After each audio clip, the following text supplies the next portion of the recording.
fucking shaving my head, smoking weed in the bathroom, was like super steamed up. I was so deep into this podcast, and I was looking at my phone, and like J. Cole saying, I'm like, oh, what the fuck? Bro, pleasure, man. Yo, that's crazy. How you doing? What do you mean you're deep in the podcast? Like you're editing the podcast? Oh, I can show you actually. It's this guy, Sam Harrison. He's the fucking most brutal critic of Trump ever. Like, he's like the best dude I know of at explaining why Trump was the fucking worst. It's just like so over-discussed that it's like hard to have an interesting perspective on it, you know? Without saying some basic shit. Yeah, because how the fuck do you like say the same thing that everybody knows without fucking sounding cliche, you know? How'd you get on it? Shit, he's just like one of the most influential, like, I got into him because he, back in the day, used to write books about religion and shit. And then like he's kind of taken on more, he talks about like meditation from the perspective of like a non-religious person, you know? And I got super into him from that too, and then he's just kind of gone deeper and deeper into politics, and he's a shit. When you say non-religious, like meaning like as an atheist, or I don't fuck with organized religion? Well, yeah, he's like a super hardcore atheist himself, but I mean, he just kind of talks about how a lot of like how the meaning of people in like Western civilization has been sort of lost with the loss of religion. People become more secular, but then they end up like kind of left with like a void of like, right? Especially like with every like culture has had rituals in terms of like how to get deeper into thought, you know? And that's just like an overarching theme.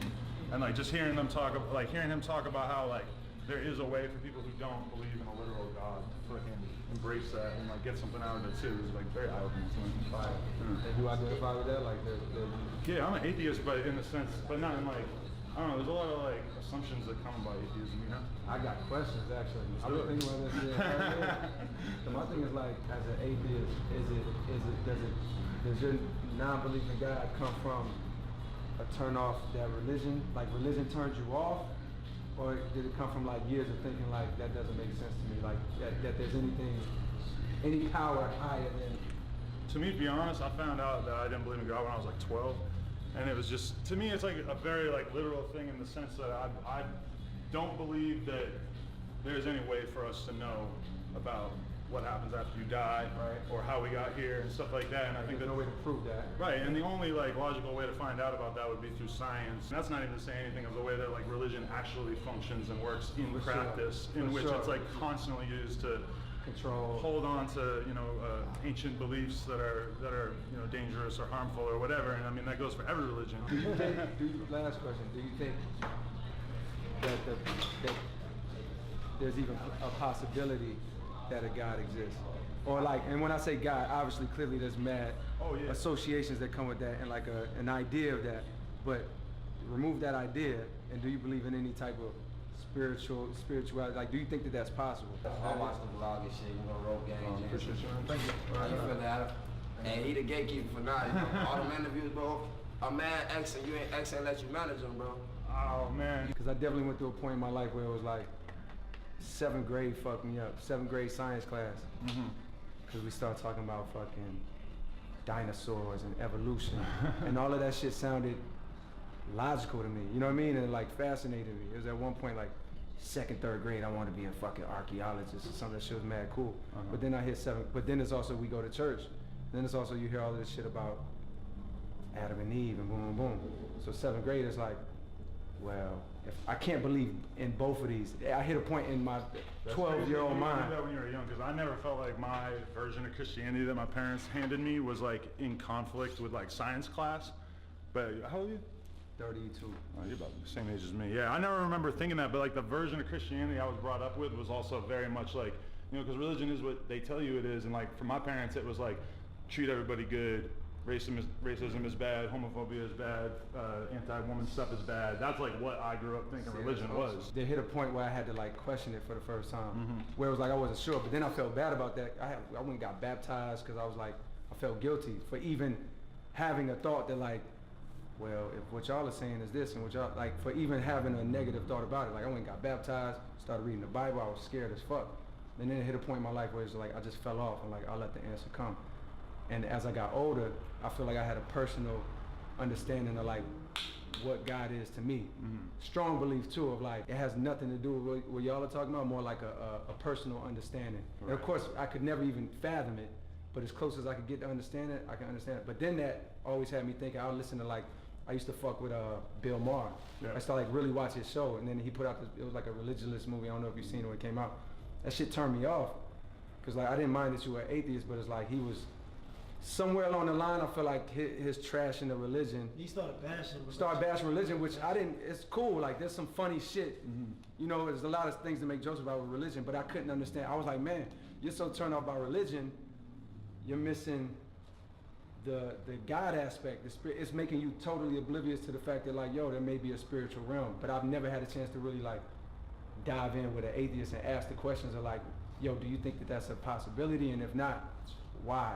Especially as my voice has gotten louder in the hip hop shit, that's just, it was always something I was interested in, like but then like as time goes by, I feel so much more attracted to the idea of like, this is not like a conversation I'm trying to be having all the time publicly, because I don't want to look like I'm putting anybody down. Sure. And I also always feel like simplistic messages are good. So it's like when I talk about politics to my audience and I know that they're not the most affluent people in politics or whatever, it's like I want to make sure I like hit the big targets and not get into the minutia of talking about little tiny things and everything. You know, I like talking about religion for sure, but I just, as soon as I realized like, oh, the impression that people have of you is starting to become that you're the dude who's looking out for young rappers and helping put them on, I was like, oh damn, like that's a very important role, and I don't want to like clutter how I'm viewed publicly by like going into depth about certain things. You know, I'm sure that there's been things that you've thought about in your career like that, because no matter what you put out as art, the reality always has to be way more complicated. You know? That's real. That's real. But for me with religion, I think religion is just the way, like man's earliest attempt to explain why we're here. And we're talking about something that occurred thousands of years ago. Like in order to be a Christian, in my opinion, you have to believe that the Bible is the best book that's ever been written about how to live your life. And that there is no improvement that you could really make to it. And I don't really believe that. The basic question is I'm just saying, fuck, how was the first, even if we don't know the science, we can't break down the Big Bang Theory to a science as a scientist can, but what, even let's say in this basic theory, the Big Bang Theory is that from a particle or from something, there was an explosion.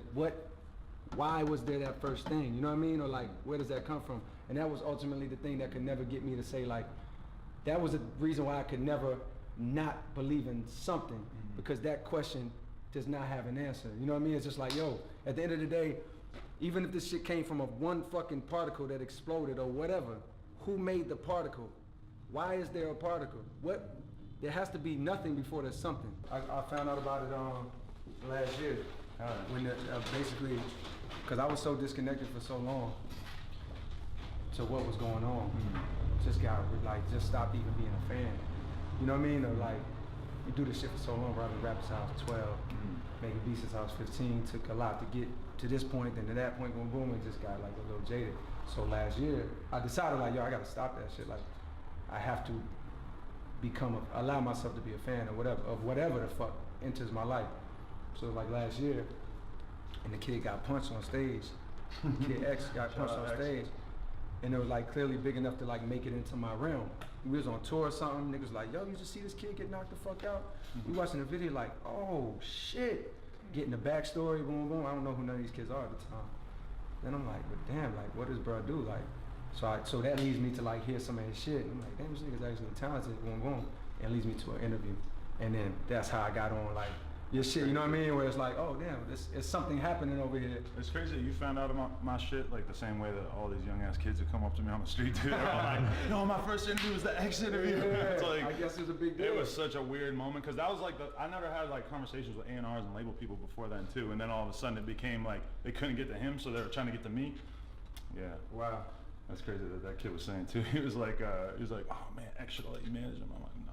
Was that a thing? Was that like I'm not that deep. Yeah, because we were like talking when he was in jail like the first time around, and he was just like, yo, tweet it. Like, he's like, you're one of the only people I trust, tweet it. Say you're my manager. I'm like, thinking in my head, I'm like, I don't know, like, I don't want to be anybody's manager, and you're crazy. And then he's like, nah, tweet it. And then I'm like, realizing in my head, I'm like, all right, he's like a fucking teenage viral genius, and he knows that me tweeting that'll be a big thing regardless of if it actually happens. So I tweeted it, and then shit went crazy, but it was never really a real thing. And to be honest, he's like But did you have hopes? Like, man, maybe this could be, like, did you see yourself as like that? I believe in him so much. Like, even he just put out this little 5-song EP. It's like 9 minutes. And like, when I was listening to it, I was just like, oh my God, I forgot how good he is. Like, he just has a voice that's like the craziest thing ever. But like, my whole thing is I don't think I would ever really want to manage somebody specifically, because how I judge myself is how I can affect the culture. And it's like, I don't think I could affect the culture that much by managing one person. Right. Because there's like ups and downs, and it's really only like, even if you manage the biggest artist in the world, it's still just one of many. And like, to me, it's like, I love doing the interview thing because I feel like I can just engage with so many different voices, you know, like being like, I did a fucking Master P interview last year, and I did interviews with kids who got like 5,000 followers. I was like 17 worshiping Elliott Wilson when he was fucking running XXL. Wow. And like, I've told him that, and he trips out because I can tell he doesn't get told that much. Because like a lot of times the media, that's like been a weird thing to realize, is that that's my obsession, is that specific, the media company thing, and that it always has been since before I knew enough to realize that that's what I was gravitating towards, you know? Yeah, that's great. That didn't come across. The only hint I got of that, I had no clue.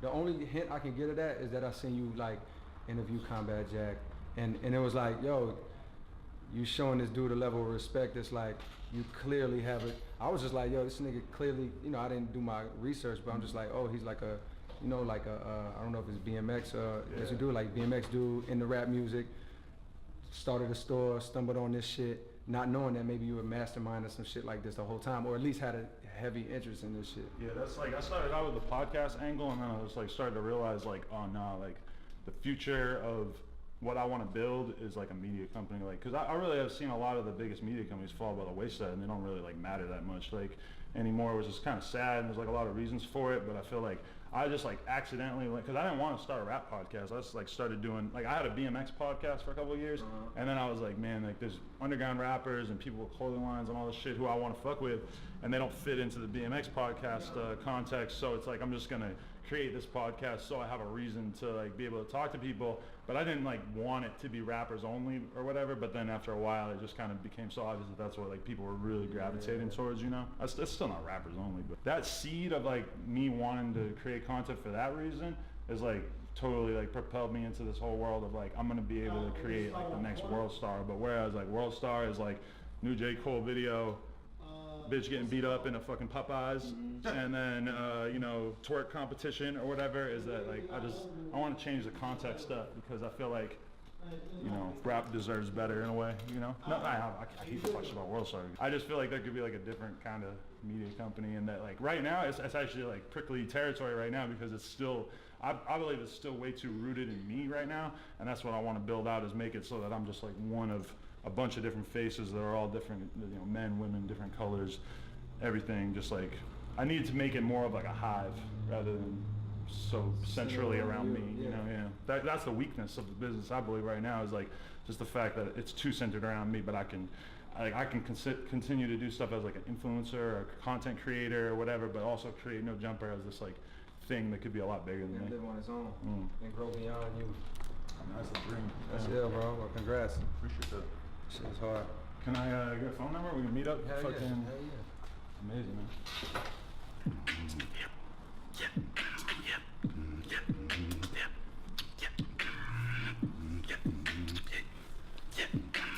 All right.